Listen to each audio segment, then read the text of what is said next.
নমস্কার। আমি চিন্ময় দাস বলতেছিলাম। চিন্ময় কৃষ্ণা দাস বলতেছিলাম।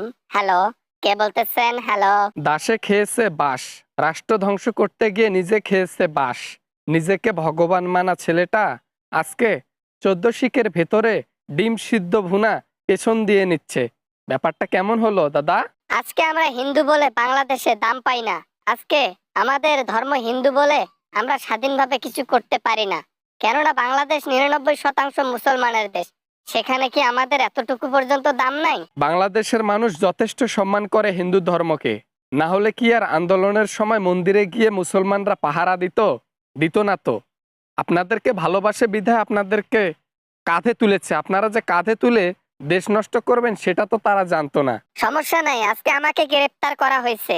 আমার শাস্তি আর কতদিন দেবে? সমস্যা নাই। ইন্ডিয়ার যতগুলা হিন্দু আছে সবাই আমার পক্ষে, ইন্ডিয়াও আমার পক্ষে। তাই আমার কেউ কিছু করতে পারবে না। কেউ কিছু করতে পারবে না জন্য তো প্রতিদিন 60 পিস করে ডিম পিছন দিয়ে খাচ্ছ। রিমান্ডের মধ্যে আছো, যদিও রিমান্ড প্রকাশ হচ্ছে না। জেলখানার মধ্যে তোমার যে কি অবস্থা সেটা তুমি ভালো জানো বাপু। ইন্ডিয়া তোমার পক্ষে কেমনে থাকে? আর থাকলেও বা কি কিছু করতে পারবে? যুদ্ধ না হয় আবার হবে। এই বাংলাদেশের মধ্যে আমি রাজ করতে এসেছি, এজন্য নিজেকে ভগবান দাবি করে মানুষের ভালোবাসা লুটে নিয়েছি এবং দেশের জনগণকে কিভাবে পরিষ্কার করতে হয় সেটারও ফোন দিয়ে এঁকেছি।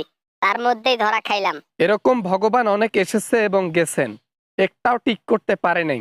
দেশের মাটিতেই মুছে গেছে, কিন্তু এরকম করে কেউ কখনো পার পেতে পারবে না বাংলাদেশের মাটিতে অন্তত।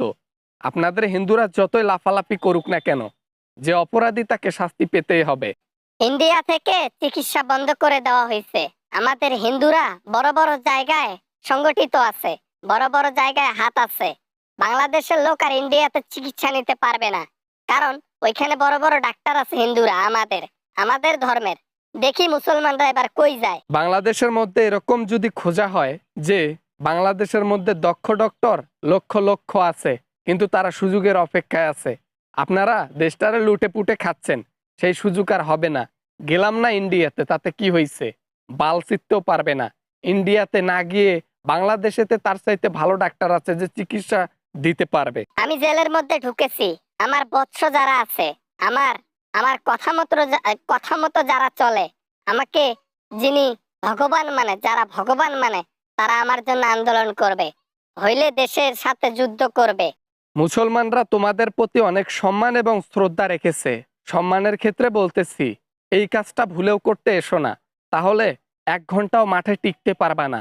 মুসলমানের দেশের মধ্যে তুমি হিন্দু আসতে আন্দোলন করতে, তাও আমাদেরকে মারতে কখনোই সম্ভব হবে না। এজন্য ভালো কথা বলি, সময় থাকতে ভালো হয়ে যাও, নইলে বিপদ আছে। বাবা বাবা না মানে ফোন রাখলাম। সময় হইলে সবাই টের পাবে। আমার যারা ভক্তকর আছে, আমার যারা ভক্ত আছে, তারা আজকে দেখাই দেবে। ঠিক আছে, দেখিয়েন। এদের শাস্তি অনিবার্য। যারা রাষ্ট্রকে নিয়ে খেলা করে, যারা রাষ্ট্রের মানুষকে বিপদে ফেলে এবং বিশ্বাস নিয়ে খেলা করে, নিজেকে ভগবান দাবি করে, দেশের মানুষকে কষ্ট দিতে প্রোগ্রাম করে, তাদেরকে শাস্তি দেওয়া দরকার। ওকে, বাই। হ্যালো বন্ধুরা, আশা করি সবাই ভালো আছেন। আমিও অনেক ভালো আছি। ভিডিওটা কেমন লাগছে তা কমেন্ট করে জানাবেন। ভিডিও ভালো লাগলে অবশ্যই একটা লাইক করবেন, আর চ্যানেলে নতুন হয়ে থাকলে অবশ্যই চ্যানেলটি সাবস্ক্রাইব করবেন। দেখা হবে এরকম মজার ভিডিও নিয়ে আবারও আপনাদের সঙ্গে। সবাই ভালো থাকবেন, সবাই সুস্থ থাকবেন। আল্লাহ হাফেজ।